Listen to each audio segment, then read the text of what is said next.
Зрение вообще по вопросам после жизни, наверное, самое первое, что люди ценят. Безусловно, любой врач всегда психолог, и пациент – это уязвимый момент вообще-то, когда пациент приходит к врачу. Ты чувствуешь себя слабым, ты чувствуешь себя не вечным, вдруг что-то случилось, и тебе страшно. Если ты работаешь врачом, тебе должно быть всегда страсть, это желание, это призвание. Я бы сказала хорошее русское слово «призвание». То есть очень часто вот за все годы моей карьеры я осматривала пациентов абсолютно бесплатно. На это уходит от 3 до 5, иногда до 7 лет. Господи, чтобы стать нормальным вот так врачом, практиковать, это столько нужно терпения иметь. Преодолеть вот эти вот все барьеры и оставить душевность после этого всего. Поликлиника в этом районе стоит под миллион, скажем так. Типа такой клиники. Здоровый бизнес обычно окупается в течение 3-5 лет. То есть это стандартная формула. И я, в принципе, рассчитываю на это. Друзья, всем привет! Меня зовут Лена Плотникова, и вы на моем YouTube-канале, где обычно я рассказываю о бизнесе и профессиях русскоговорящих ребят в Лос-Анджелесе. И сегодня будет медицинская тема. Я приехала в гости к Катерине Куртеевой. Это директор клиники California Associates, врач-офтальмолог и микрохирург глаза. И мы сегодня с ней разберем не только, как войти в эту профессию в Штатах, но и превратить ее в бизнес. И, конечно, поговорим о том, почему каждому человеку нужно проверять свое зрение. И если вас интересует медицинская тема, то смотрите видео до конца, оно создано именно для вас. Ну и, конечно, перед этим подпишитесь на канал, на этот прекрасный, пишите комментарии и оставайтесь с нами. Поехали!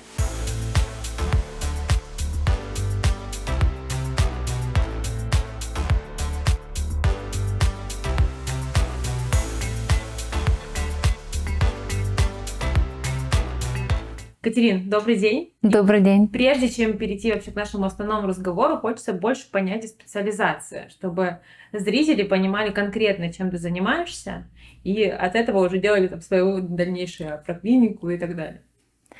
Я, как ты уже знаешь, микрохирург глаза и офтальмолог, и я занимаюсь этим уже 20 лет. Сама не могу поверить, меня пригласили мои одноклассники вот в марте на наше воссоединение класса 20 лет. Время летит быстро, и я, конечно, очень рада этому событию, потому что все-таки 20 лет — это значит стаж, это значит опыт, это значит какие-то определенные профессиональные взлеты, падения, и я могу поделиться всем этим. Классно еще не выпасть просто. Ну, за 20 лет можно уйти или в другой бизнес, или, ну, не знаю, это же тяжело. Я вообще не представляю, все, что с медициной связано, это вообще какой-то новый мир для меня. Безусловно. Это как марафон. Если ты выбираешь быть хирургом, это явно должна быть целеустремленность, готовность на много лет учебы, много лет посвященной развитию этой карьеры, становлению. И в конце концов, конечно, результаты очень приятные и радуют меня. Я очень рада, что я тут. А что значит микрохирург глаза? Конкретно, что он делает? Ну вот, начиная со слова «микро», это значит то, что не видно простым глазом. То есть я неопределенно все операции делаю под микроскопом, практически все. Потому что все, что касается глаза и анатомического региона вокруг глаза, это очень мелкая, неразличная нам деталь, и нужно все делать под микроскопом. И в этом, в принципе, меня заинтересовала эта специальность, потому что это необычная специальность. Когда вот я выбирала путь, карьеру, кем быть, я хотела быть врачом, но я не знала, каким именно врачом. И меня очень заинтересовала именно эта профессия, потому что она вовлекала в себя много технологий, лазерных установок, микроскопов. И все было вот такое вот необычное, вот как Алиса в «Стране чудес», ты должен был уменьшиться, попасть на этот уровень и увидеть, что же там происходит. И то, что вот ты привык видеть на ежедневном встрече человека, ты обращаешь внимание, вот цвет глаз, там брови, и вдруг ты погружаешься в этот мир микрохирургии, микроанатомии, и ты понимаешь, что там намного больше всего, и все нужно изучать заново, и много интересного. А как происходит вообще обучение в Америке? Объясню в России, насколько я правильно понимаю. У меня, например, знакомые были, которые в медицинский пошли учиться после школы, у них было, я так понимаю, общее образование медицинское, только потом они выбирают специализацию, каждый уходит уже в свою узкую область. Так же происходит в Америке. Или здесь, если ты хочешь быть офтальмологом, то все, ты конкретно идешь на эту специальность учиться, заканчиваешь, получаешь лицензию. Как это происходит? Ну, в чем-то, наверное, процессы схожи, потому что если ты микрохирург глаза и офтальмолог, ты должен быть врачом прежде всего. Так что да, вот эти 20 лет, которые я сказала, это прошло 20 лет с того, как я закончила медицинский университет. Здесь это как аспирантура, уровень аспирантуры. Это не университет. Ты идешь в университет медицинский, и на выходе ты уже как будто закончила аспирантуру, правильно? Не совсем так. Сначала я вообще-то получила университетскую степень в области биологии и химии. Это как бы мое первое образование. Но оно может быть любым. Ты можешь получить образование инженера, экономиста, финансиста, учителя. И потом при сдаче вступительных экзаменов, если ты успешно их сдаешь, ты можешь поступить в медицинский как в аспирантуру, то есть уровень магистра. Да, здесь немножко удлиненный вариант, и я не знаю, почему именно так сделано, но мне кажется, это чтобы отобрали самых стойких. Это моя версия.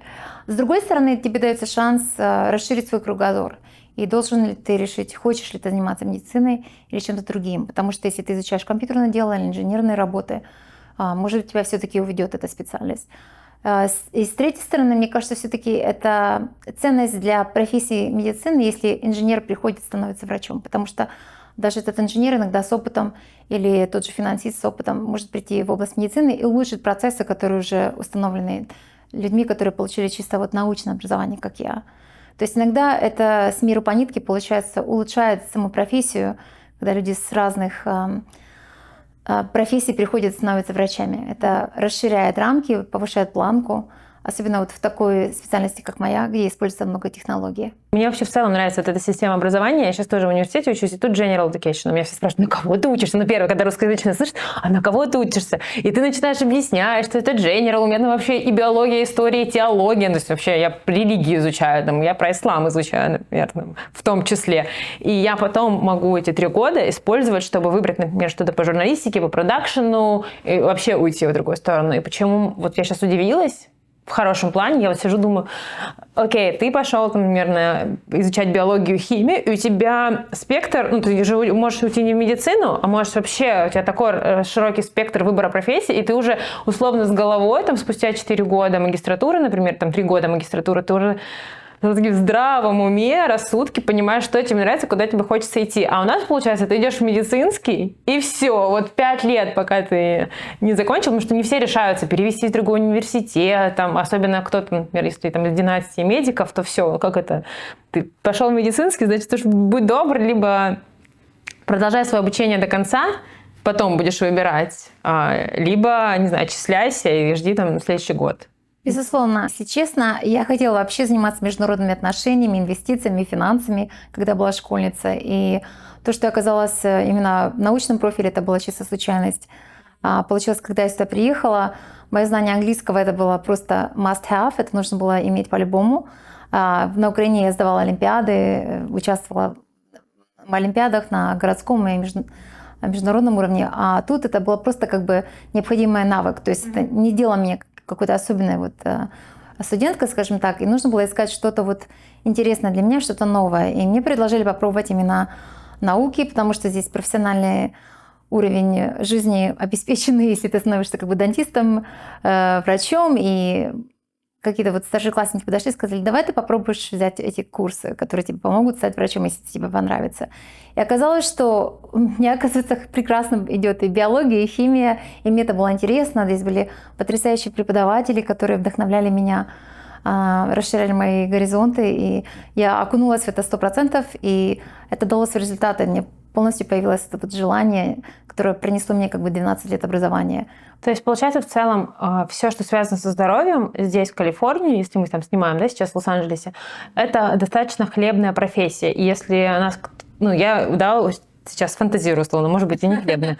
Но мне почему-то кажется, что если ребята, которые боятся переехать, например, из-за того, что их держит профессия, но они все понимают там, а здесь страшно, нужно переучиваться, куда идти, может, конкуренция и так далее, что в целом они могут хорошо себя чувствовать, если все эти ступени изучат и решаться на переезд. Мне кажется, выбирать профессию, если она хлебная или нет, это не причина выбирать профессию. Я скажу. Я к тому, что у нас в наших странах можно быть супер классным врачом, но если ты не работаешь в частной клинике и не имеешь частную практику, то ты будешь зарабатывать не самые большие деньги, грубо говоря. А здесь ты можешь все-таки чувствовать себя с хорошим достатком, если ты ушел в медицину. Если честно, даже достаток и стиль жизни врачей изменился очень сильно за те годы, пока я училась и пока я остановила свою карьеру.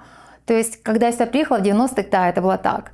Сейчас на дворе 2023 год, и много чего изменилось. даже в системе здравоохранения. Ты знаешь, в США большой бюджетный дефицит, и это отражает, в принципе, на оплату врачей, потому что у многих врачей доход исходит именно из субсидированной системы правительства, это называется Medicare для пенсионеров, и из ее системы вырезают каждый год оплату для врачей. То есть многие врачи уходят в какой-то вот именно коммерческий сегмент, они занимаются эстетикой, они занимаются потерей веса, то есть они отходят непосредственно от их первого призвания, допустим, хирургия лечить срочно, да, или там палата скорой помощи. Они находят другие какие-то способы дохода или вообще просто преподают какие-то классы, как вот ноу-хау. Сейчас очень популярно именно классы преподавать другим врачам, и это становится для них ступенькой дополнительного дохода. Но опять-таки я вернусь к той точке зрения, что в принципе хлебная или не хлебная профессия, это нужно задуматься, потому что в любом случае, если ты работаешь врачом, тебе должно быть всегда страсть, это желание, это призвание. Я бы сказала хорошее русское слово «призвание». То есть очень часто вот за все годы моей карьеры я осматривала пациентов абсолютно бесплатно. Особенно когда шла вот в палату скорой помощи при больницах. Эти люди, иммигранты, которые бегают здесь у нас через границу из Мексики. Это люди, которым просто нужна помощь, у них нет куда обратиться. То есть люди занимаются этим делом, потому что им нравится. Это их призвание, им приносит удовольствие давать людям и делиться своими дарами. А насчет хлебной профессии можно заниматься чем-то другим, или можно развить более прибыльный вариант именно в ракурсе медицины. Просто это может быть не обязательно твоя специальность первоначальная. То есть это зависит уже от личного предпочтения человека, что приносит радость этому человеку. То есть ты заканчиваешь, например, просто любое образование, вообще инженер, биолог и так далее, безусловно. Идешь в аспирантуру. После этого как все дальше заниматься своей профессией? Нужно уходить в государственную клинику, быть ассистентом офтальмолога, как стать непосредственно врачом, чтобы уже на себя работать? Но я хочу исправить, на аспирантуре все не заканчивается. Аспирантура — это только именно образовательная, скажем, учебная часть, там, где ты сидишь непосредственно с учебником, сдаешь экзамены. После этого начинается практическая часть. Это интернатура, ординатура, можно так сказать, по-английски называется internship and residency. Иногда это даже fellowship, более высокая квалификация, которая позволяет врачам и хирургам квалифицироваться еще в более узком профиле. То есть эта практическая часть занимает от 3 до 7-8 лет.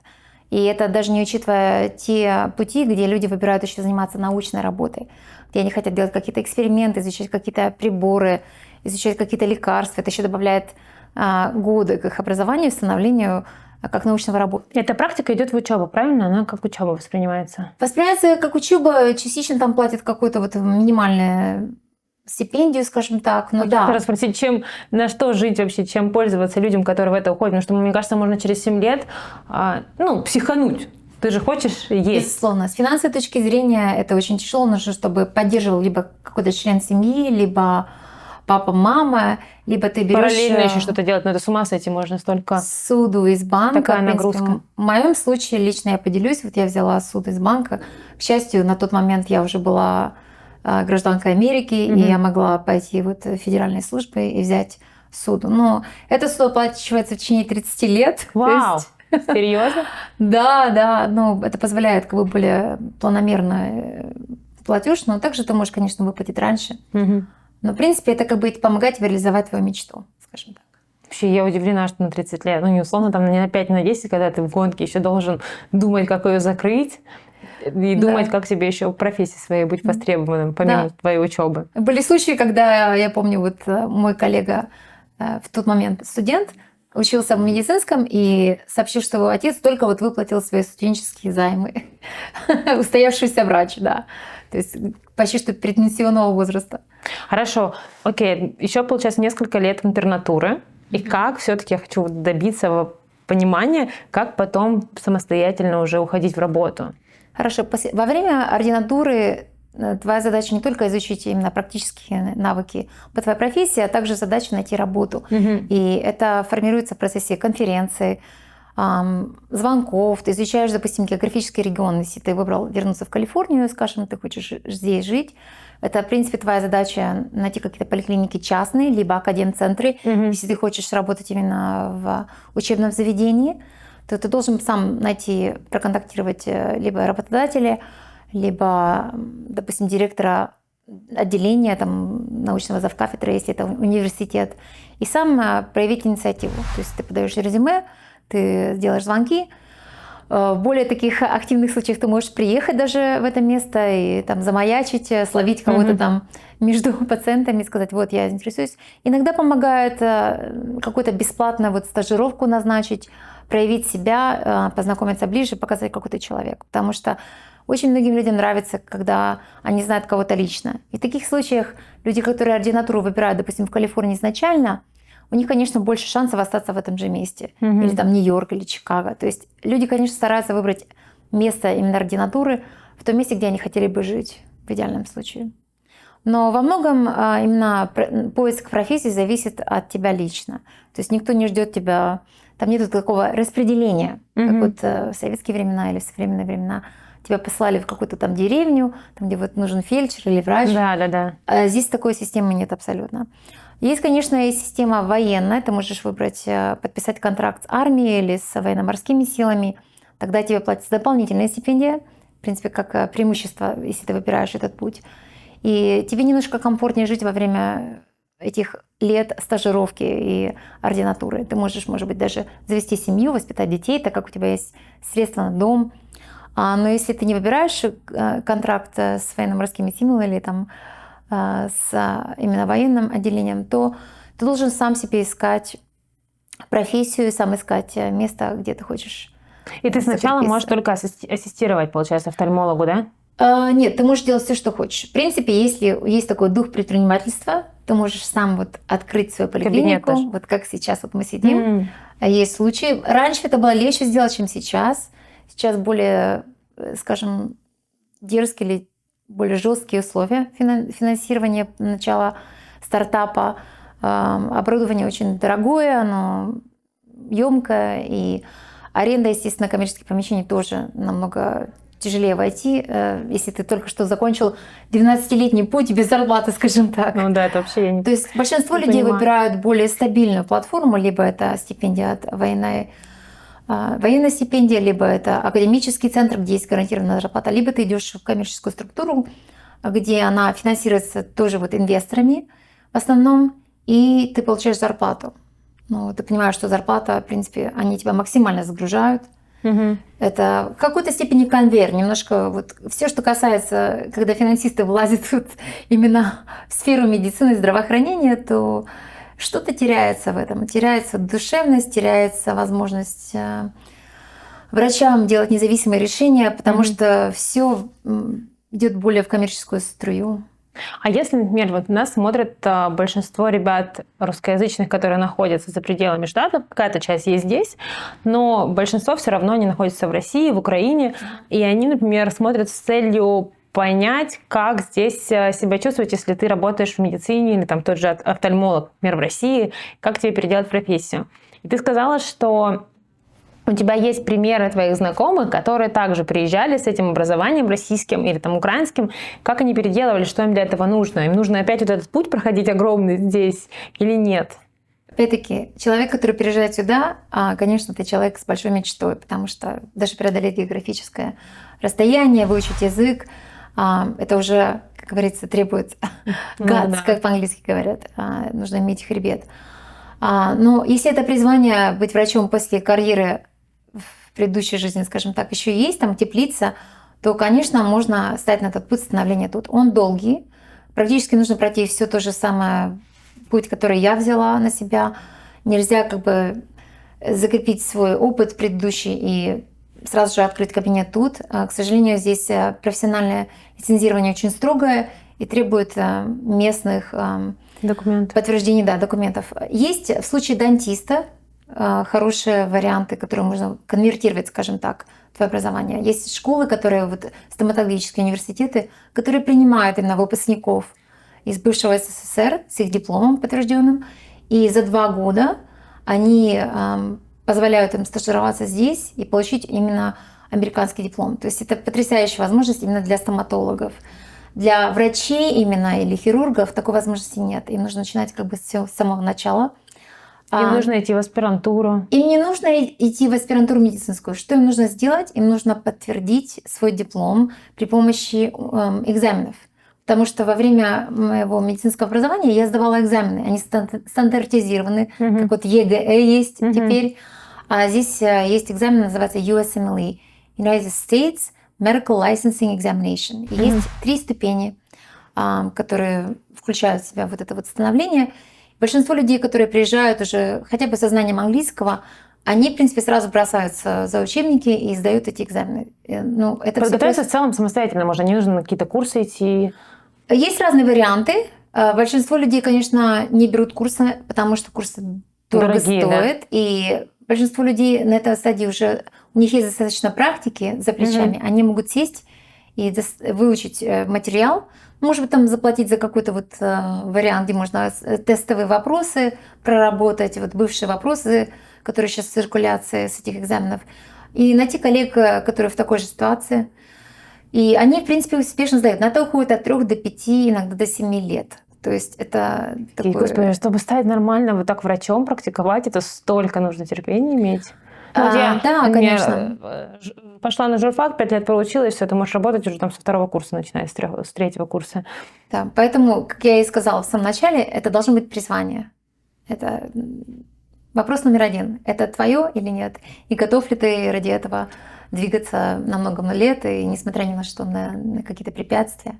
Получается, ты сдаешь экзамены и можешь начать уже практику здесь. После того, как ты сдаешь этот экзамен USMLE, там 3 ступени, ты должен каждый сдать, и потом ждать иногда год, 6-12 месяцев, пока ты можешь сдать следующую ступень. Ты должен нельзя пройти... залпом прям сделать? Нельзя залпом, нет. Нужно подождать, пока экзамен будет проверен, и там есть только определенные даты, когда ты можешь сдавать следующий экзамен.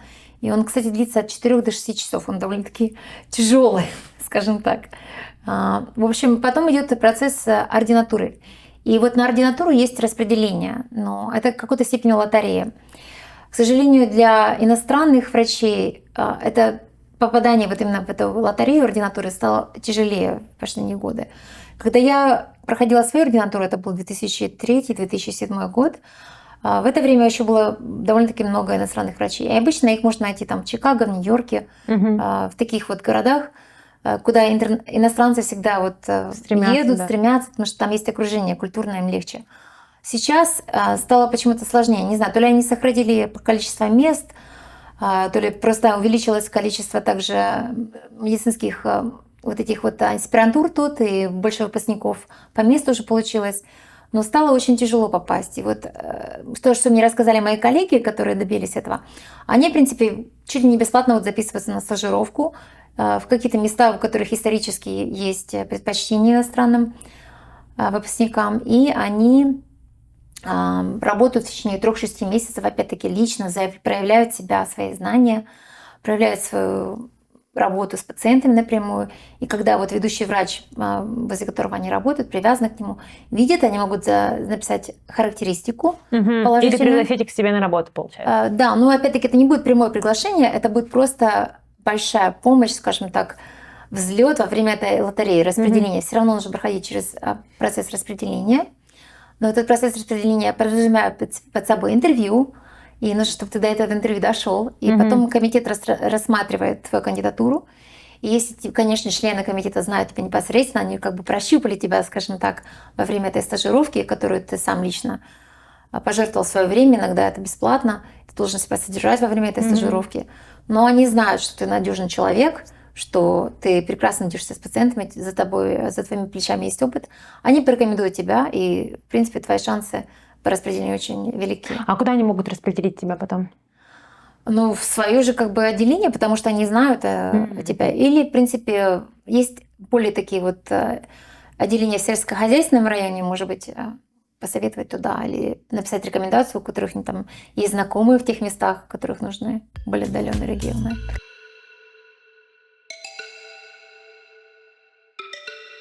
Катерина, мы снимаем в твоей клинике, которую ты приобрела совсем недавно, 2 года назад, и учитывая, какую большую практику ты прошла. Но не все доктора, офтальмологи, неважно, любые доктора, они покупают прям клинику, они могут до конца своей практики работать просто врачом, либо иметь свой кабинет, снимать какой-то кабинет. Почему, во-первых, ты решилась на столь большую покупку и сколько она тебе стоила? Да, это любимая для меня тема. Сегодня, кстати, 2 года с того момента, как я приобрела этот кабинет у врача, который ушел на пенсию. И я, конечно, очень довольна этому своему достижению, потому что это Вы прям в день рождения клиники приехали. Практически что да. Это как бы гранд-мечта была для меня. Иметь полную независимость, автономность. Я люблю путешествовать, я люблю как бы делать то, что я хочу в профессиональной точке зрения и в личной точке зрения. Поэтому, когда у моих детей какие-то утренние, какие-то мероприятия... Чтобы не у кого-то отпрашиваться, а у самой себя. Вот именно.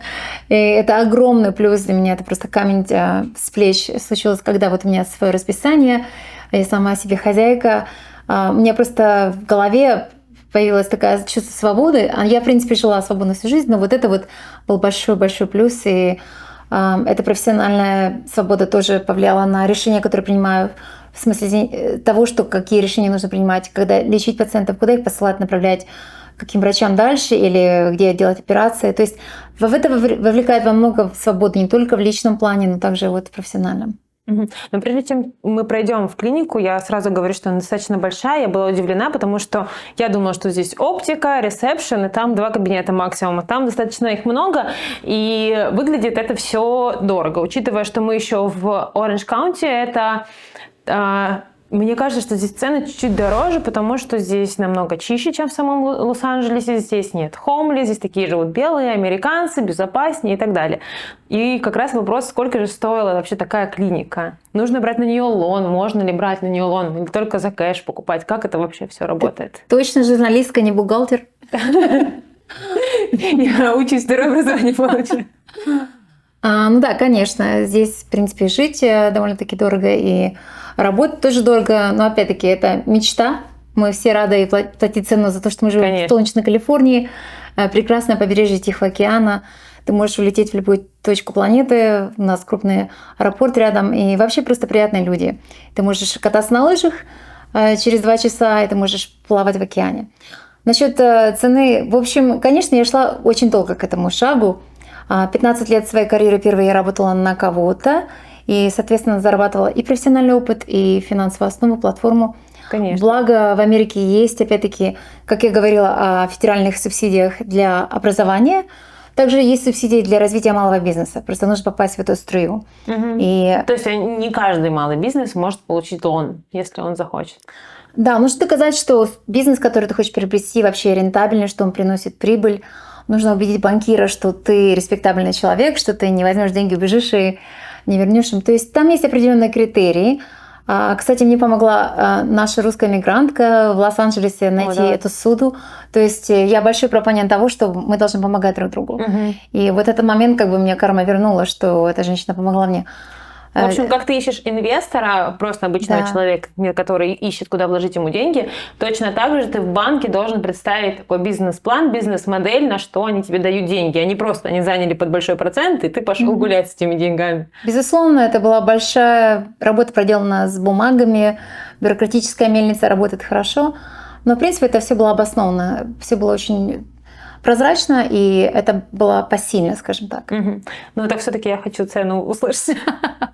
Я из-за того, что у меня не отвеченный вопрос, я помню. В принципе, цена в современных условиях, когда криптовалюта обвалилась и рынки в неизвестном состоянии, не актуальна. Скажем так, что это было в районе больше, чем 6 цифр, скажем так. Ну, хотя бы там от и до сколько может такая клиника стоить? Поликлиника в этом районе стоит под миллион, скажем так. Типа такой клиники? Под миллион. Под миллион долларов. Покупаю, да. Есть разные факторы, которые влияют на стоимость, и также время. Я покупала очень тяжелое время, когда наступил ковид, и многие банки не финансировали. Наоборот, можно было из-за этого сэкономить на клинике, попросив какую-то скидку. Не обязательно. Мне казалось, что просто люди либо банкротят бизнесы, либо распродают их. Это так кажется со стороны, когда дело касается уже самого момента, когда приходишь уже к столу переговоров, скажем так, начинается настоящая проверка. И человек должен быть реально в таком состоянии, что он не хочет продать или готов продать в любой момент. Но можешь сказать, что эта клиника стоила $1 миллион, если шестизначная цифра, или чуть больше? Я просто хочу тоже понять, это стоит условно как дом купить? Это такая масштабная, грандиозная покупка в Калифорнии? Что-то типа этого. Дело в том, что стоимость любого бизнеса зависит, покупаешь ли ты недвижимость, соответственно, с этим бизнесом, или просто бизнес. Поэтому здесь я покупала только бизнес, я арендую это помещение, но аренда помещения даже предыдущим владельцам происходила в течение 34 лет, поэтому имело смысл для меня продолжить аренду этого помещения, потому что, скажем так, протоптанная дорожка.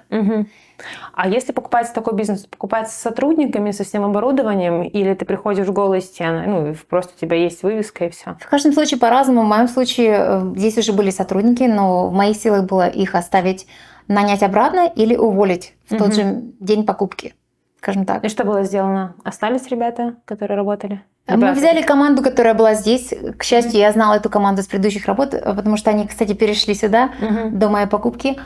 Но многие работники, которых я не знала, просто не оправдали себя и не смогли войти в ритм видения дела, как я видела его. Потому что врач, который здесь был, он же, скажем, был в летах. У него был свой определенный ритм, свое видение, свой график. И они не смогли влиться в новый ритм. Да, и ты знаешь, наступает новое время, цифровые технологии. Просто мой ракурс пациентов немножко отличается от его. И также спектр услуг отличается. Поэтому нужно было просто приспособиться. И кому подходил новый вариант, как говорится, выживал, и они процветали. Происходил, естественно, отбор. Екатерина, а насколько получилось взять суды? На сколько лет вот под такой бизнес? Ну, есть разные суды. Я получила, допустим, ее на 10 лет. Есть понимание, отобьются ли эти деньги, или, может быть, уже все окупилось, и вы выходите в плюс и забыли про эту суду, уже не нужно ничего уплачивать? Опять-таки, помнишь, я сказала, я купила бизнес в тяжелое время, нелегкое время, скажем так, потому что тяжелое. Тут каждый год немного тяжелее становится. Неподъемное время. Нет, на самом деле, опять-таки, все зависит от личного настроя. Это была моя мечта, и к счастью, даже мои дети мне помогали, когда мы переехали. Моя дочка отвечала на телефоны, они просматривали картотеку. Это было очень даже сплотило нашу семью, скажем так. И сейчас мы уже вошли в более такой гладкий момент роста нашей клиники. У нас нету таких, может быть, запинок или ям. Все идет более предсказуемым способом, скажем так, да. И мы находимся в более прибыльной части. Но, конечно, первые 2 года произошло много инвестиций. Нужно было заменить все, что тут было вложено в 80-х годах. Я столкнулась с некоторыми вещами, которых я сама не видела или помню только с детства. Потому что основоположитель этой клиники начала ее в 1987 году. Так что тут было много таких архивных вещей. Я даже отправила парочку в музей офтальмологии. Вау. Да, это был интересный момент. Но сейчас мы постарались потянуть все под 21 век, оцифровать все, что могли. Но по-прежнему у нас есть изюминка, это индивидуальный подход. По старинке, можно так сказать, у нас один врач, постоянные пациенты ходят семьями, поколениями. И вот этот индивидуальный подход, он имеет большую ценность в этом городе. Насколько реально все-таки вот эти вложения, которые были сюда за 2 года принесены, отбить их? Здоровый бизнес обычно окупается в течение 3-5 лет. То есть это стандартная формула. И я, в принципе, рассчитываю на это. То есть, получается, эта клиника идет вровень с тем, что принято 3-5 лет? Да. Вы ожидаете, что в целом будет отбито через это время? Да, но я надеюсь, что твой волшебный ролик поможет ускорить наш рост. Я надеюсь, что заведет нас в стратосферу. Последний вопрос про деньги.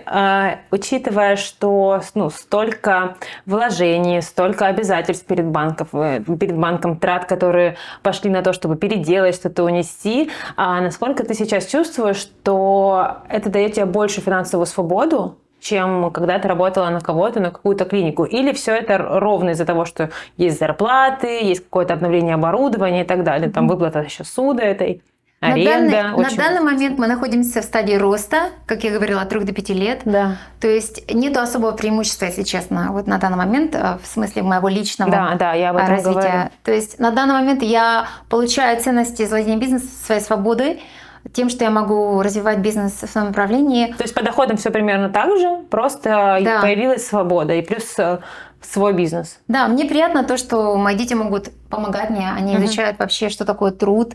Это иногда тяжело в Америке, потому что все подается на блюдечке. И мне кажется, это тоже имеет какую-то ценность. Мне приятно то, что я могу предоставить себя как русскоязычный врач нашим общению, там, людям, которые приезжают. То есть это все варианты. Спектр, да. Да, я не могла это сделать, когда я работала на кого-то, когда это была простая корпоративная финансовая структура, когда были инвесторы, они хотели только прибыли. И они встречались, их интересовали только моя производительность, как вот корова дойная. То есть это я не вижу себя, я антрепренер, у меня есть мечта, и я хочу ее воплотить. Тогда давай посмотрим клинику, покажи вообще, что ты купила, что вообще мы имеем. С удовольствием. Пройдемте. Как ты сама сказала, кабинет, в принципе, обширный. Да, очень большая территория. Я аж когда первый раз зашла, такая, вау. Я думала... В принципе, он рассчитан на то, чтобы пациент происходит где-то час-два часа в нашей клинике.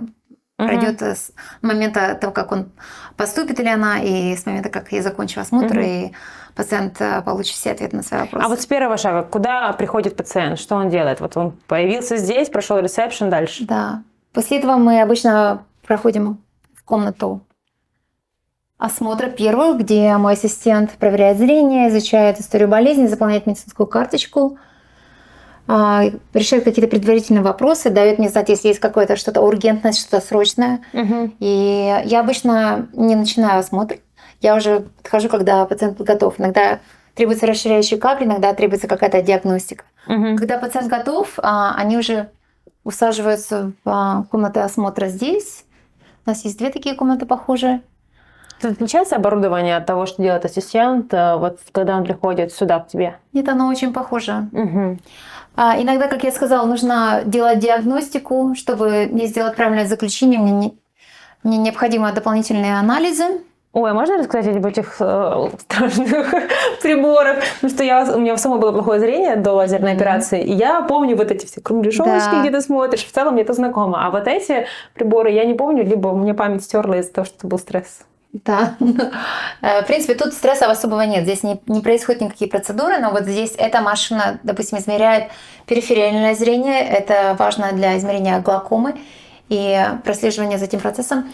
Эта машина, может быть, ты, кстати, помнишь, когда тебя готовили к лазерной коррекции. Да, вот что-то такое помню, с такой подставкой, да. Топография роговицы. Вот если посмотришь на сам препарат, там есть кольца. Эти кольца светом бросаются на роговицу, и формируется карта. И потом она помогает хирургу запланировать коррекцию. А этот препарат измеряет зрительный нерв и сетчатку. Что-то типа КТ, но без радиации, скажем так. Он, в принципе, называется OCT, похоже на CT, как КТ. Микроскопический уровень. То, что я не вижу глазом во время осмотра глазного яблоко, дна глазного яблока увидит он машина. Более крупнее, получается, подход. Да, он микроскопчик, да? Да, он увеличивает до уровня микронов. Вау. То есть если я могу в поликлинике, когда делаю осмотр, увидеть что-то на уровне миллиметра, я достигаю намного больше разрешения с помощью этой технологии.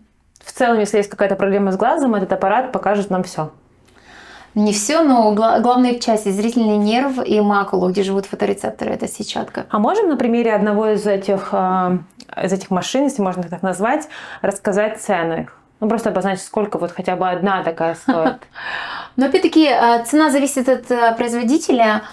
Это швейцарский производитель Zeiss. Они делают много линз для фотоаппаратов. Это очень такая вот, скажем, установленная фирма.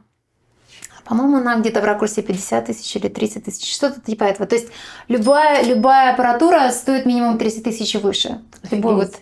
Да, это очень затратный производство. Затратный процесс, да. Нужно много инвестировать в начале. Поэтому, как я сказала, мы находимся в развитии этого бизнеса, в стадии развития. И, конечно же, это интересно, потому что передо мной тоже стоит выбор, что покупать. Вот если раньше я работала на кого-то, я просто прихожу, уже пользуюсь оборудованием, решение было принято за меня, и мне нужно просто адаптироваться.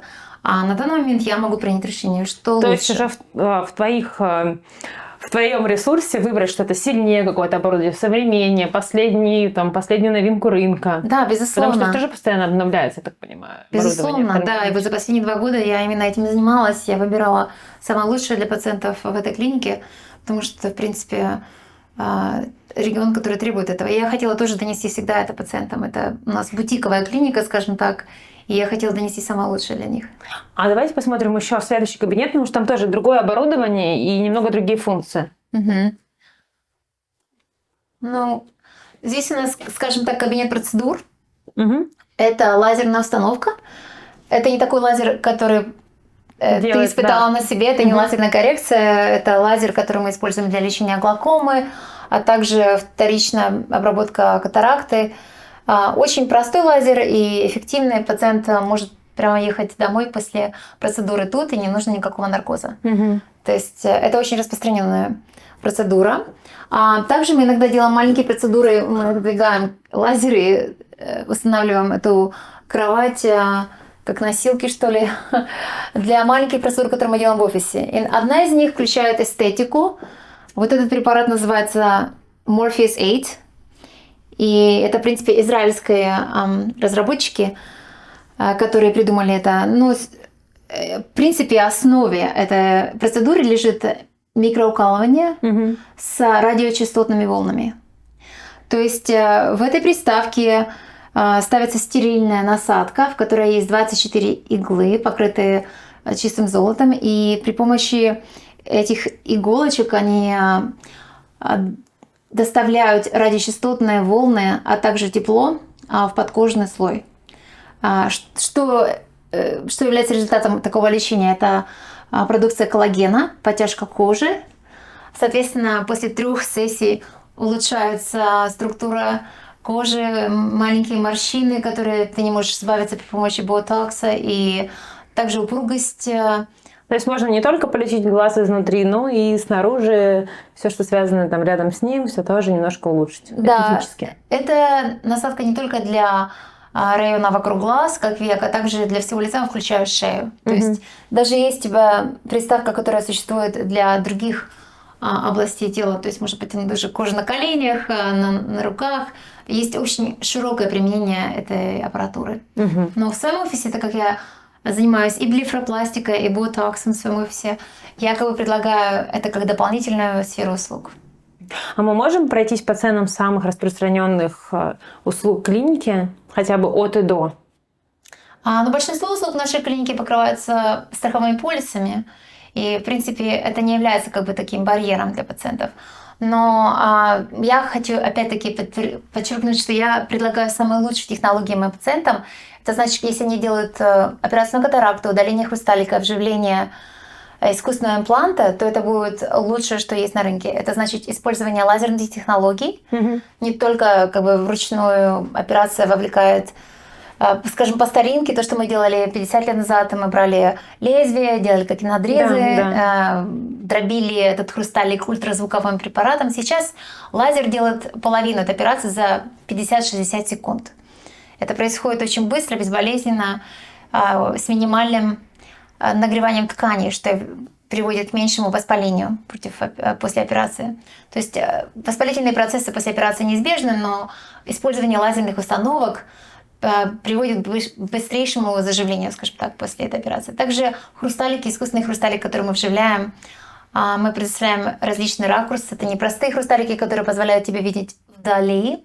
То есть большинство людей, опять-таки, в прошлом только имели выбор либо видеть вдаль, за рулем, смотреть телевизор и потом носить очки для чтения. Последние где-то 10-15 лет очень активно вживляются мультифокальные линзы. Они предлагают пациентам возможность видеть и вдали, и вблизи. А для людей, которым за 65, это просто дар. Это как вот лазерная коррекция для тебя, когда ты была в молодости. Для них, когда они носили 20-30 лет очки, и они не могут представить свою жизнь без очков, и тут появляется возможность жить без очков заново, это у них появляется второе дыхание. Они всегда просто тут поют мне песни. Да, все-таки хотя бы спектр цен. От скольки может начинаться операция, либо вообще услуга первичная, просто первичный осмотр? Процедура удаления катаракты, вживления искусственного хрусталика при помощи лазерной установки где-то в районе 4-5 тысяч, может быть, за один глаз. И эта процедура повторяется для второго глаза, потому что обычно, если мы вживляем в один глаз, второй, конечно, это не моя себестоимость. Это включает некоторые расходы, которые стоимость импланта, стоимость лазерной установки. То есть это не прибыль для меня. Я просто объясняю, что это стоимость для пациента. А первичный осмотр, если просто меня что-то беспокоит, я не понимаю, что я пришла проконсультироваться. И у меня нет, например, страховки, мне не может это покрыть. Более детальный осмотр стоит где-то $190. Если люди просто хотят рецепт до очков, это $75. То есть это самые минимальные осмотры, не знаю, для подростков, для молодых людей без особых проблем. Но если есть какие-то семейные болезни, как глаукома, осложнение сетчатки, я бы всегда рекомендовала более детальный осмотр, особенно если у вас никогда не было с расширением зрачков, осмотров глазного дна. Например, если человек дожил до 25-30 лет, до этого не чувствовал какие-то проблемы с глазами. Я знакомых только слышу, у которых хорошее зрение, что в конце дня, если был напряженный день, у них что-то происходит со зрением. У меня даже такое происходит после операции.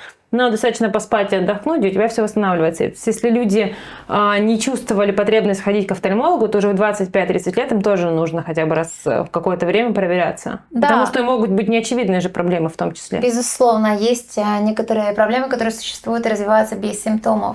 Если вы не видели глазного врача с школьного возраста, я считаю, 25 лет – это хорошее время пойти и провериться. Особенно в Калифорнии у нас тут очень много ультрафиолетового излучения, у нас много солнечных дней, и большой ущерб происходит в поверхности глаза и вокруг глаза, кожи. То есть я считаю, это важно не только с точки зрения предотвращения каких-то проблем, а также просто образование, как я могу лучше заботиться о своем зрении на будущее, даже на ближайшие 5-10 лет. Или в случае беременности, или еще каких-то жизненных процессов, которые могут... Или какой-то спорт, вид работы, как можно обеспечить то, что мое зрение сохранится.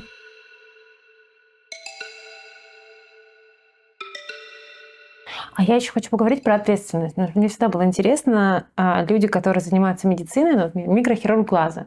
Не дай бог, мне кажется, ты там ошибешься, это так тщательно. Я делала себе лазерную операцию, я видела ты же все равно в увеличенном размере это видишь, поднимают, опускают, что тебе сделали. Мне кажется, ты просто промахнешься на миллиметрик, просто маленький, и все, ты человеку сломаешь, можешь повлиять на его жизнь дальнейшую, на его здоровье, на его мировосприятие. И как с этим вообще работать внутренне, с этой ответственностью? Или все выключается, когда ты проходишь все эти этапы, ты как-то принимаешь, что да, я ответственен, и ты настолько уверен в себе, что не боишься? Это прекрасный вопрос, потому что такой же вопрос у меня, когда я лечу на самолете. Как пилот справится с тяжелой посадкой, с тяжелыми погодными условиями, с какой-то турбулентностью, как элитный спортсмен справляется с давлением, когда они дошли до финала Гранд-слэма по теннису. Я люблю большой теннис. Что происходит в голове таких людей? То же самое, что в моей голове. Мы все люди. В конце концов, ты достигаешь такого уровня, и, конечно, есть барьер, такой барьер, к которому ты должен преодолеть. Это вначале, наверное, особенно. Первый раз, когда ты идешь в операционную, конечно, с тобой есть врач ведущий, и ты полностью стажёр. Но первый раз, я помню, я просто проговаривала вслух это шаги операции, первый, второй, дальше делаем то, третье. И, конечно, есть определенная напряженность, и у тебя такой гиперфокус, скажем так, знаешь, как камера, у тебя есть portrait function, ты концентрируешься, и то же самое происходит в эти моменты. Ты отключаешь весь мир, и ты концентрируешься только на это задание перед тобой. И, конечно, спокойствие нервов, то, что руки не дрожали, способность принимать здравые решения развивается только в течение нескольких лет. Это не приходит сразу. Многие даже микрохирурги иногда принимают секретно такие лекарства, чтобы успокаивали. Но не такие, которые влияют на их способность принимать решения, а просто как давление. Но, в принципе, во многом дыхать, правильное дыхание и просто опыт, присутствие операционной, смотреть, как ведут себя ведущие врачи, это все влипает в тебя со временем. Ты понимаешь, что они же тоже когда-то начинали. И внешние факторы могут повлиять. Условно, сегодня настроение не то, что-то случилось в семье, например. В целом ты новости прочитал, впечатлился, а тебе нужно сегодня глаза человеку резать. Безусловно. Я как мать 2 детей, я была в декрете 6 недель и 2 недели после рождения своих детей. То есть 2 недели после родов у меня дома 2 детей, 1 новорожденный, 2 плохо спит, меньше, чем 2 годика. И да, мне нужно было вставать и оперировать. Это все влияет. Ты также человек, как и другие важные профессии. Но ты просто ведешь себя ответственность. Я взрослый, от меня зависит судьба людей. Я, конечно, должна сконцентрироваться, может быть, легче раньше лечь спать, сказать, пожалуйста, помогите, вот у меня завтра важный день. А что самое сложное в профессии? Именно этот момент ответственности или что-то есть еще сложнее? Хороший вопрос. Мне кажется, сложность номер один — это действительно преодолеть вот эти вот все барьеры, которые мы уже обсудили, вот эти вот 12 лет, к которым ты идешь, хочешь ли это делать, и оставить душевность после этого всего, потому что тебя проходит как бы через мясорубку, знаешь, вот каждый тест, каждый экзамен, это 4-6 часов, потом этот отбор, распределение, попал, не попал. Очень многие не попадают по своей специальности. Ты очень часто сомневаешься, должен ли я быть на этом месте. Это по-английски называется imposter syndrome. Вообще, я хирург или кто я? Вот иногда смотришь, я помню, вот до сих пор как люди спрашивают, сколько тебе лет, да, как долго ты занимаешься этим делом. То есть до сих пор люди продолжают спрашивать меня. А если люди спрашивают меня, и у тебя есть в себе неуверенность, то это, конечно, будет видно по-любому. То есть, мне кажется, самый сложный момент — это поверить в себя. Поверить, что, во-первых, ты можешь пройти этот путь, что ты принадлежишь на этом месте, и что ты хорошо сделаешь операцию успешно и поможешь человеку. Что вот до конца верить в себя, сначала это слепая вера. Есть прекрасное выражение на английском языке «fake it till you make it». Это значит, продолжай делать, даже если ты не уверен, даже если у тебя нет этого опыта, ты должен вести себя, как будто ты родился прям вот таким в рубашке, ты можешь это делать. И вот эта вот самоуверенность, она дает крылья, она дает уверенность пройти, несмотря ни на что, молодым хирургам, преодолеть какие-то вот осложнения, потому что это неотъемлемая часть любого хирурга. И продолжает расти. Катерин, люди, особенно молодые, знаешь, заботятся о своем здоровье, когда уже что-то случилось. Вот. Поскольку я с детства страдала проблемами со зрением, я постоянно ходила и проверяла, потому что оно у меня росло, только мне становилось хуже. Но если тебя ничего не беспокоит, как часто вообще человеку нужно проверяться у офтальмолога?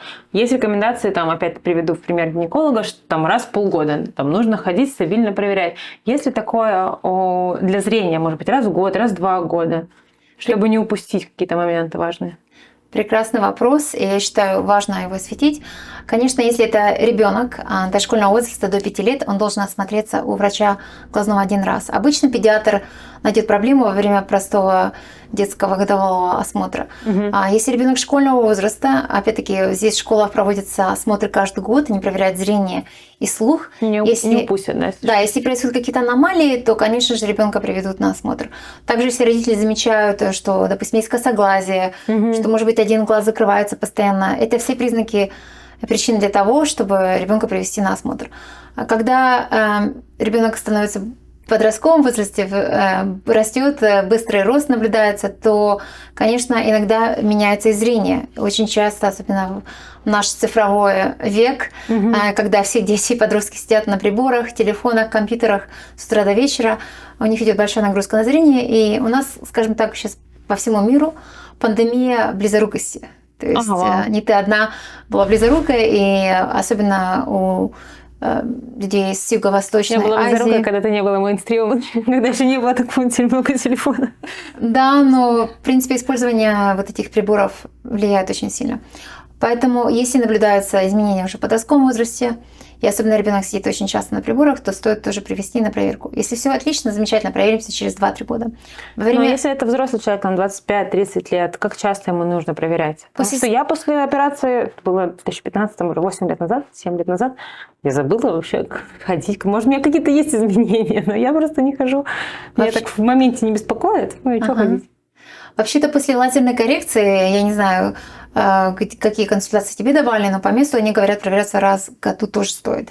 Ради того, чтобы проверить сухость глаза, стабильное ли зрение. И многие лазерные центры даже это включают как бы в гарантию. То есть, если они дают тебе гарантию на всю жизнь результатов твоей коррекции, то ты должна якобы проверяться каждый год. Но я думаю, что в этом есть какая-то уловка, потому что мало кто ходит, как ты сказала. И таким образом они будут сказать: слушайте, гарантия-то истекла, вы же не приходили каждый год. То есть в этом что-то есть. Но в принципе после лазерной коррекции зрение стабильное. А если 25-35 лет и ты не носишь очки, я считаю, это тоже хороший возраст провериться после студенческих лет. Студенческие годы полные стресса, напряжения, они тоже могут привести к определенным изменениям. Ну, то есть в целом 2-3 года можно пропускать Ну, то Да, есть раз в 2-3 безусловно. года можно проверяться, не чаще. Я бы сказала, если все хорошо после сценических скамей, может быть, даже раз в 5 лет. Мгм. После 35 к 40 у большинства людей получается какая-то нагрузка, они всплывают новые задачи, какие-то проблемы, то это хороший возраст тоже вернуться. А как понять, что врач неопытен или недостаточно квалифицирован, что, ну, чтобы не ошибиться с выбором и не пойти к нему там постоянно проверяться, особенно если у тебя нашлись какие-то проблемы?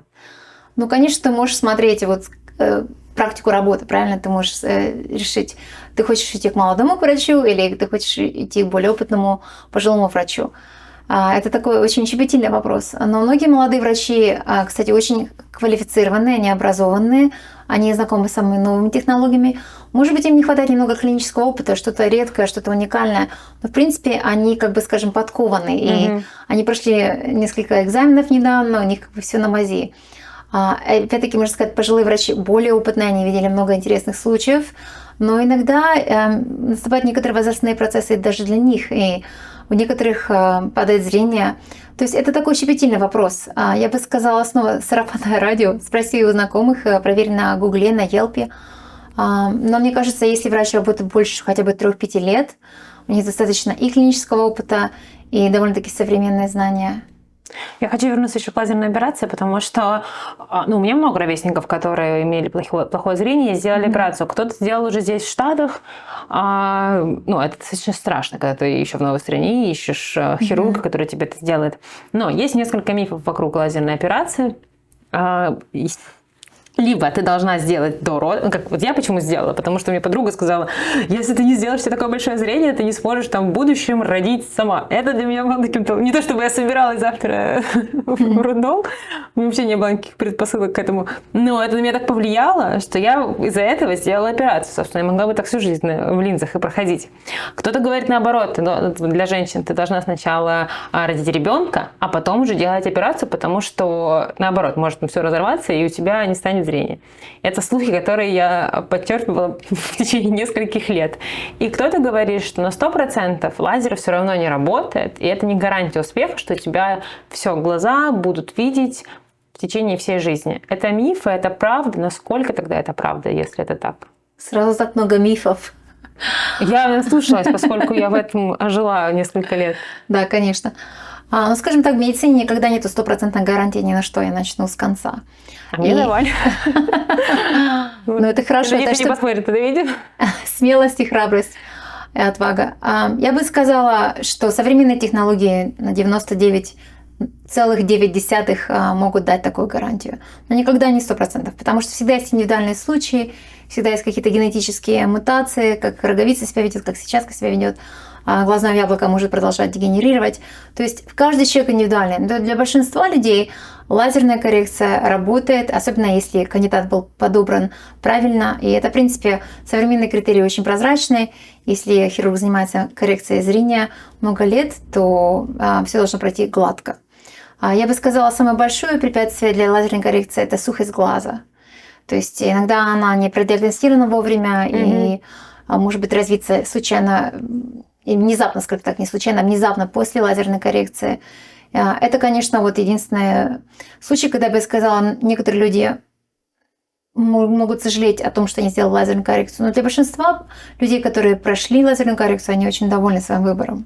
Это правда. И я могу подтвердить. Я рада за тебя. Насчет беременности. Это такой интересный вопрос. Во время беременности коллагеновые волокна становятся мягче, и роговица размягчается. Это не обязательно касается именно родового процесса, а самого процесса беременности. То есть это происходит в течение 9 месяцев. Это происходит постепенно. Это не значит, что роговица вдруг расплылась как масло на сковородке. Нет, она просто становится мягче. И во время кормления грудью тоже это продолжается, пока гормоны не спадут.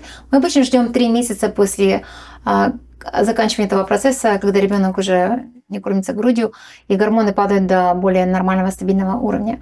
То есть, конечно, нежелательно делать лазерную коррекцию во время беременности, во время кормления грудью. Но если ты делаешь лазерную коррекцию до беременности, это не является как бы... Не повлияет никак во время беременности, что у тебя зрение вдруг попадет. Опять-таки, в медицине нет 100% гарантии, но я бы не считала, что это является причиной для того, чтобы откладывать это.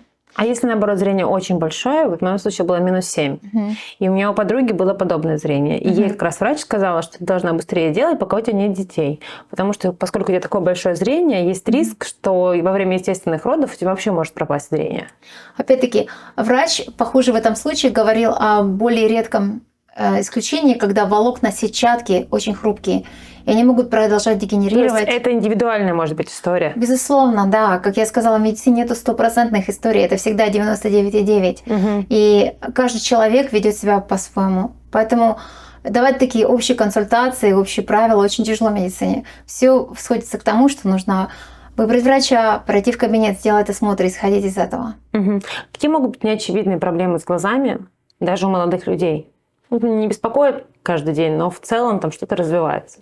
Если ты живешь в Калифорнии или на юго-западе США, я уже это упомянула, это, в принципе, ущерб поверхности глаза от ультрафиолетовых лучей.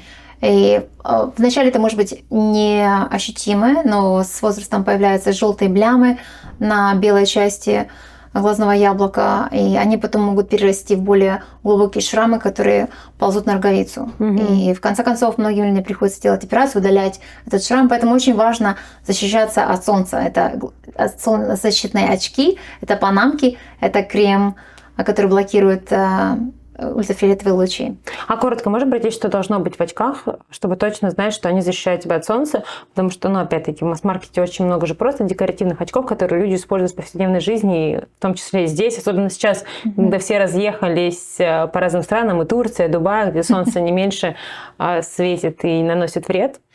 Скажем, что нужно знать, выбирая очки? Скажем, я могу говорить насчет Америки, потому что здесь существует стандарт, национальный стандарт, госстандарт, который не допустит даже простые декоративные очки на заправке в продаже, если они солнцезащитные. Они должны выполнять минимальные критерии. И критерии там просто существует слой, который защищает тебя от ультрафиолетовых лучей типа А и типа Б. Это самые такие... Вредоносные. Да, вредоносные лучи. И даже самые простые очки... Это классно, что так делают. Могут тебя защитить, конечно, безусловно. А с другой стороны, если ты хочешь носить очки, которые удобны, которые будут сидеть на твоей переносице, или определенные очки во время спортивных каких-то занятий, или ты занимаешься рыбалкой, проводишь много времени на воде, ты можешь выбрать себе более специализированные очки. Прекрасный бренд — это Maui Jim, это американский бренд. У них какая-то вот специальная технология, которую они разглашают.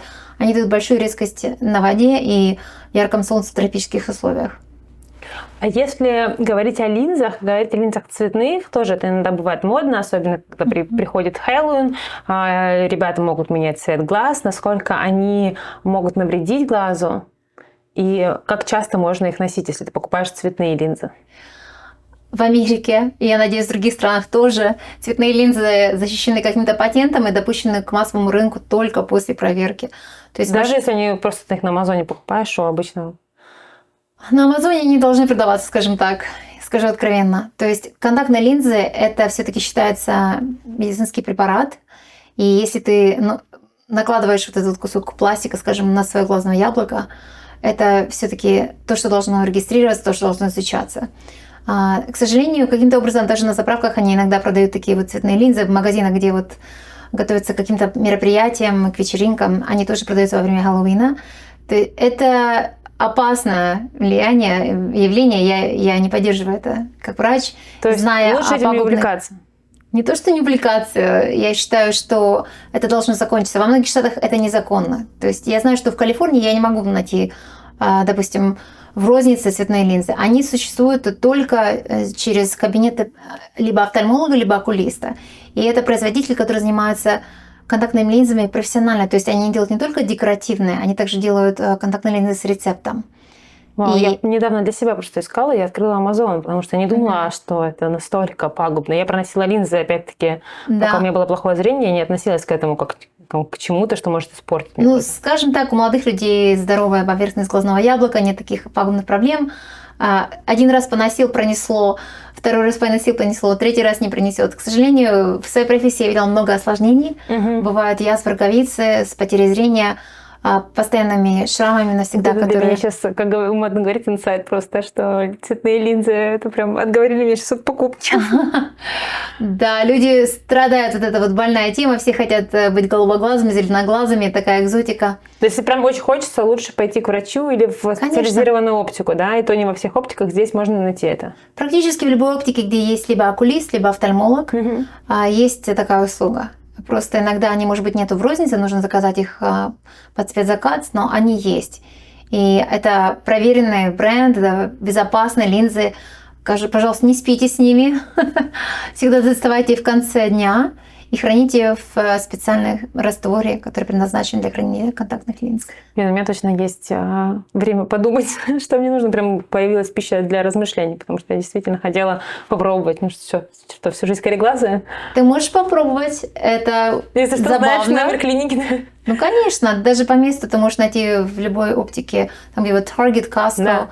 Даже в таких простых местах, особенно у тебя без рецепта. Ты можешь попробовать, безусловно. Катерин, достаточно популярен у людей, которые ищут лучшего и лучшего специалиста, медицинский турист. Кто-то едет в Дубай себе делать либо пластику, либо каким-то врачам. Кто-то прилетает в Европу для этого, там в Германии много людей лечится, кто-то в Америку.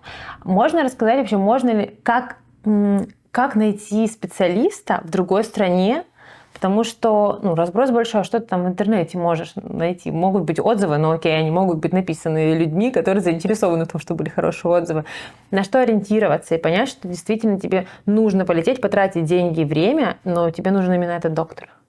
Хороший вопрос. Действительно, интернет сделал выбор врача довольно-таки глобальным и расширил наши возможности, если есть средства, конечно же. Но я, скажем, с точки зрения местного потребителя, да, вот если пациент ищет врача, на каком основании они выбирают себе специалиста? Да. Наверное, прежде всего, это выбор личного терапевта. То есть, если ты доверяешь своему личному терапевту, ты ждешь какого-то направления от этого врача. Потому что это врач твой ведущий, он знает тебя много лет обычно.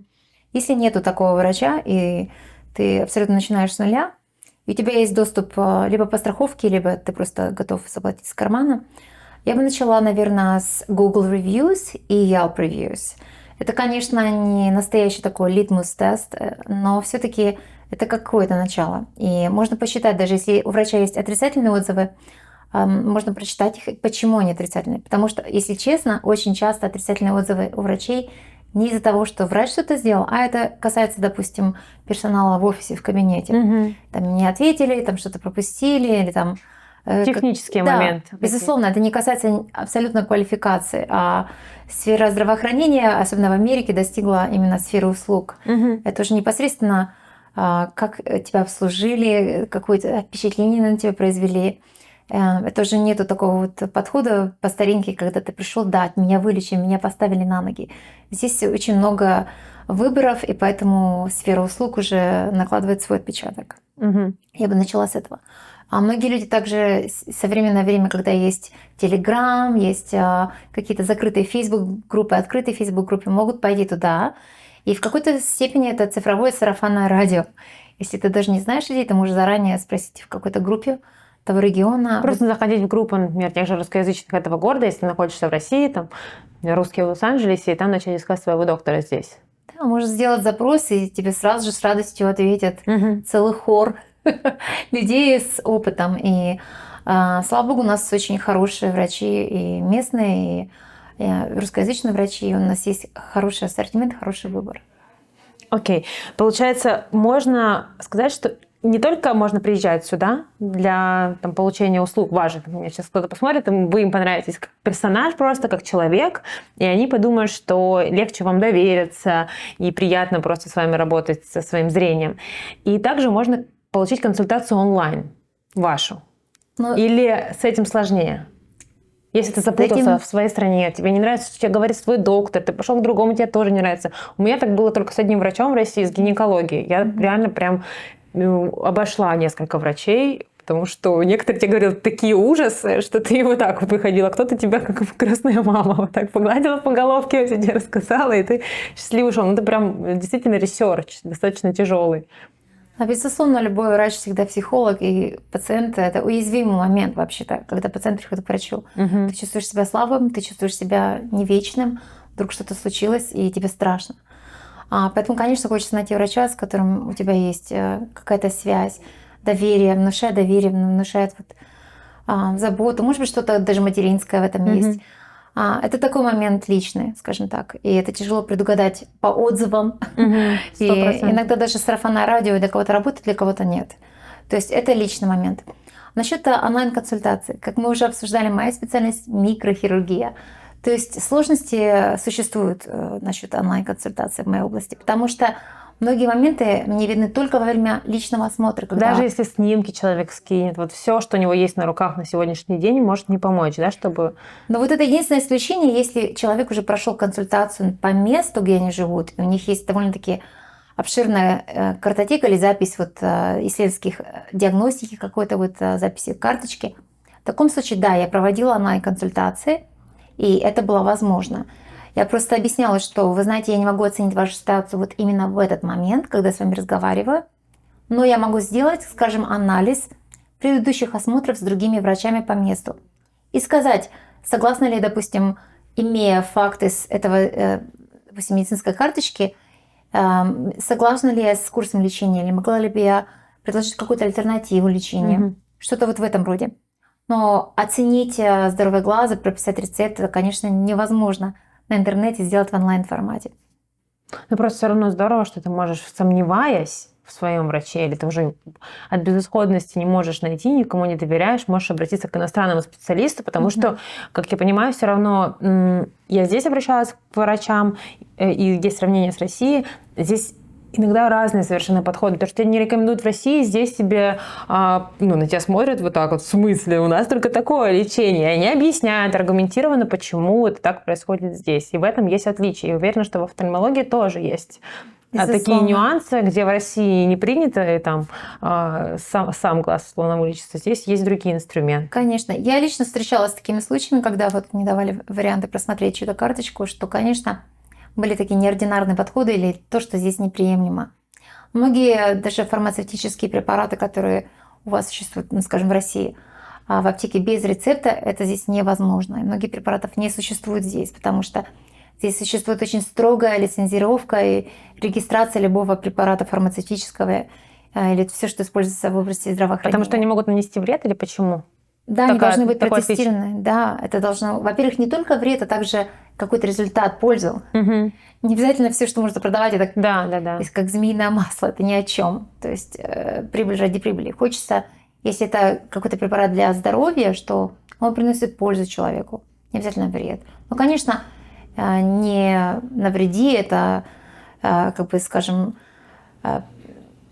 лозунг врачей в медицине, не навреди, прежде всего. А часто к вам приезжают люди из других стран на консультацию, вот как используя вас в качестве доктора по медицинскому туризму или нет? Ну, так насколько это распространено сейчас вот здесь? Так как я живу в Лос-Анджелесе, скажем так, не в Майами, не в Нью-Йорке, мы немножко подальше, конечно, от Европы. Но вот в последнее время, да, я вижу большой наплыв, демографическая волна, можно так сказать, в связи с геополитическими событиями, с экономическими перепадами. Всегда люди куда-то едут, скажем так. И в данный момент мы видим большой наплыв людей из бывшего пространства СССР, русскоязычные пациенты, которые переезжают сюда. И они, конечно, поначалу не владеют английским. И когда встречаются с проблемами со здоровьем, они хотят сразу же пойти к русскоязычному врачу. 100%. Я тоже так же ищу. Да, и большая нервозность у новоприезжих. Они еще не нашли свой конек, не нашли свое место. И, конечно, им приносит большой комфорт и спокойствие на душе, когда они могут проконсультироваться у русскоязычного врача. К вам, если, например, нас посмотрят ребята из США, к вам можно обращаться только со страховкой, даже если она бесплатная медицинская страховка местная, или вообще в любых случаях, если тебя беспокоит вопрос зрения, глаз? В этом кабинете, где я сейчас работаю, мы, в принципе, принимаем страховки, которые называются PPO. Это коммерческая страховка определенного плана, определенного, скажем, ракурса. И Medicare — это страховка для пенсионеров, субсидирована правительством, но и также за наличку. То есть есть определенные страховки, которые выдаются, скажем, малоимущим. Просто агентство, которое занимается выдачей страховкой, не предоставляет мне контракты. И не то, что я не хотела бы принимать этих пациентов, я бы очень хотела принимать этих пациентов, но я по закону не могу.